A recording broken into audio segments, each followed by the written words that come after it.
মারে গাছের আড়াল থেকে শনিবারে হিন্দি বিন্দি সিন্দি উকি মারে গাছের আড়াল থেকে শনিবারে একদিন নাকি সুরে ঘাই ছিল গান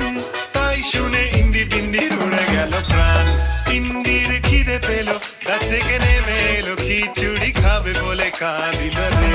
মা এসে দুঘা দিল খাওয়া তাদের ঘুচে গেল ইন্দি বিন্দি রাগ করে শুতে গেল রে ইন্দি বিন্দি সিন্দি উকি মারে গাছের আড়াল থেকে শনিবারে ইন্দি বিন্দি সিন্দি উকি মারে গাছের আড়াল থেকে শনিবারে একদিন নাকি সুরে ঘাই ছিল গান তাই শুনে ইন্দি বিন্দির উড়ে গেল প্রাণ ইন্দির খিদে পেল গাছ থেকে নেমে এলো খিচুড়ি খাবে বলে কাঁদিল রে মা এসে দুঘা দিল খাওয়া তাদের ঘুচে গেল ইন্দি বিন্দিরা